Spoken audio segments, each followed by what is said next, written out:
19 जून 1968 ढाका छावनी में एक खुली अदालत लगती है जहां अगरतला साजिश केस में शेख मुजीबर रहमान समेत 35 अफराद का ट्रायल शुरू होता है। हुकूमत की तरफ से 11 अफराद को मुजीबर रहमान के खिलाफ बतौर गवाह पेश किया गया। बाद में प्रोसिक्यूटर ने 232 गवाहों की लिस्ट भी अदालत के सामने पेश की। लोकल मीडिया के साथ साथ फॉरेन मीडिया भी इस अदालत में मौजूद था।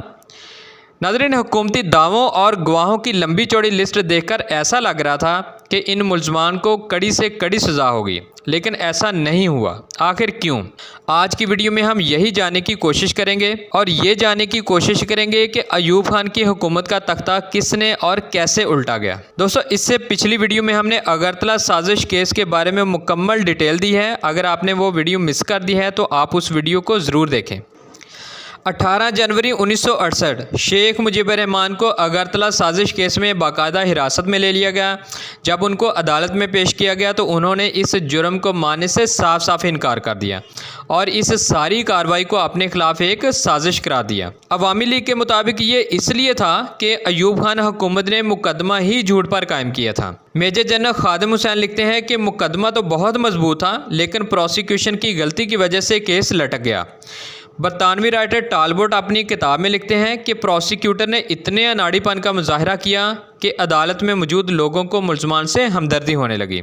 दूसरी तरफ इन मुल्ज़मान पर पुलिस तशद्दुद की खबरें भी फैलने लगी। हुकूमत के बहुत से गवाहों ने अदालत आकर स्टेटमेंट दी कि उनसे ज़बरदस्ती बयान लिया जा रहा है और इस सारी बातों की वजह से हुकूमत का केस बहुत कमज़ोर हो गया। फिर एक कत्ल हुआ। 15 फरवरी 1969 को अगरतला केस के 2 मुल्ज़मान ने जेल से फ़रार होने की कोशिश की तो पुलिस ने उन पर गोली चला दी, जिसकी वजह से एक मुल्ज़म हलाक हो गया जबकि दूसरा ज़ख्मी हो गया। इस इंसिडेंट की वजह से ढाका में हंगामे शुरू हो गए और जिसके बाद देखते ही देखते मुजाहिरीन ने कई इमारतों को आग लगा दी। पुलिस वैन पर पथराव किया गया और कई वज़ीरों के घरों पर धावा बोल दिया। चुनांचे मशरकी पाकिस्तान के साथ साथ मगरबी पाकिस्तान में भी हंगामे फूट पड़े और लोग सड़कों पर निकल आए। ढाका में पुलिस की फायरिंग से एक स्टूडेंट हलाक हो गया, जिसके बाद मुल्क भर के तलबा सड़कों पर निकल आए। नाज़रीन, ये एक बहुत ज़बरदस्त अवामी तहरीक थी जिसको बाद में सियासी और मजहबी जमातों ने भी ज्वाइन कर लिया। लिहाजा अयूब खान हुकूमत ने हाथ खड़े कर दिए और 21 फरवरी 1969 को ऐलान किया कि वो आइंदा साल होने वाले सदारती इलेक्शन में हिस्सा नहीं लेंगे। इस ऐलान के अगले ही दिन 22 फरवरी 1969 को शेख मुजीबर रहमान समेत तमाम अफराद को रिहा कर दिया गया। यही वजह है कि अगरतला केस एक मुअम्मा है जिसका कोई नतीजा नहीं निकला। दोस्तों, अवामी लीग की वेबसाइट के मुताबिक मुजीबर रहमान के 6 निकाती एजेंडा के खौफ से अयूब खान ने उन पर अगरतला केस बनाया, लेकिन बरतानवी राइटर टालबोट लिखते हैं कि मुजीबर रहमान ने भारतीय इंटेलिजेंट ऑफिसर से मुलाकात की थी और अवामी लीग के लोग 1965 की जंग के दौरान और बाद में भी मिलते रहे और इस बात का इतराफ़ अगरतला केस के बाज़ मुल्ज़मान ने भी किया, जिनमें बांग्लादेश के साबिक़ डिप्टी स्पीकर शौकत अली भी शामिल थे। उन्होंने इस बात का इतराफ़ किया कि वो शेख मुजीबर रहमान की क़यादत में एक इनकलाब के लिए मशरक़ी पाकिस्तान को पाकिस्तान से अलग करना चाहते थे।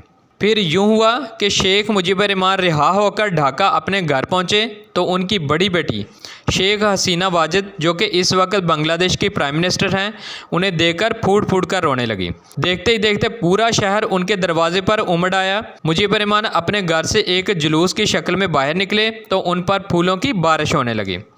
अगले रोज़ ढाका के रेस कोर्स मैदान में एक बड़ा जलसा होने लगा, जिसमें हज़ारों की तादाद में तलबा ने भी शिरकत की।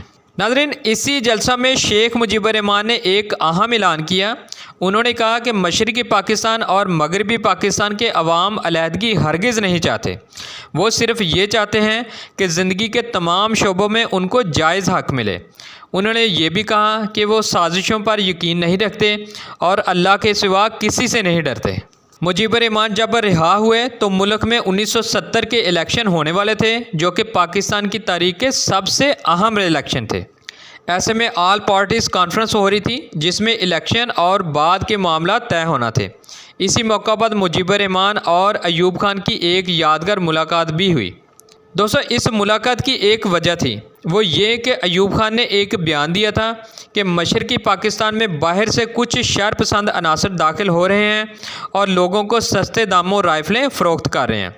लिहाजा मुजीबुर रहमान ने अयूब खान से मुलाकात के दौरान कहा कि मशरक़ी पाकिस्तान में ऐसा कुछ नहीं हो रहा, बल्कि उल्टा इल्ज़ाम लगाया कि आपको गलत इतलात मिल रही हैं। मौजूदा हालात को सामने रखते हुए अगले ही माह मार्च 1969 को जनरल याहिया ने जनरल अयूब खान की हुकूमत का तख्ता उल्ट दिया और ख़ुद सदर बन गए।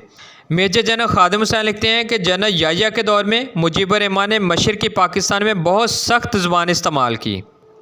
खादिम हुसैन लिखते हैं कि चूँकि जनरल याहिया ने मुजीबुर रहमान को एक मुक़द्दस गाय का दर्जा दे रखा था, उन्होंने मशरक़ी पाकिस्तान में पंजाबियों के ख़िलाफ़ दिल खोल कर नफ़रत फैलाई। 28 नवंबर 1969 को जनरल याहिया ने इलेक्शन का ऐलान कर दिया और इलेक्शन के लिए अक्टूबर की डेट को फ़िक्स कर दिया गया। नाज़रीन, याद रहे कि आइंदा मुंतखब होने वाली हुकूमत ने पाकिस्तान का आइन बनाना था, इसके लिए जनरल याहिया ने 2 शराइत रख दी। नंबर 1, इस मुल्क का आइन इस्लामी ही होगा। नंबर 2, अगर नई हुकूमत 4 माह में आइन ना बना सकी तो उसे तोड़ दिया जाएगा। उन्होंने अपने खिताब में सूबों को ज़्यादा से ज़्यादा खुद मुख्तारी देने का वादा भी कर लिया। इलेक्शन की तैयारियां शुरू हो गई, लेकिन इसी दौरान इलेक्शन से पहले भारत ने मशरक़ी पाकिस्तान पर हमला कर दिया। आखिर क्यों, और वो क्या वाक़या था जिसने जंग से पहले लाखों बंगालियों को मौत के घाट उतार दिया? जनरल याहिया को इंटेलिजेंस एजेंसीज ने एक रिपोर्ट दिखाई, जिसको देखकर वो आपे से बाहर हो गए। आखिर वो रिपोर्ट क्या थी, और सबसे पहले बांग्लादेश का नाम किसने लिया?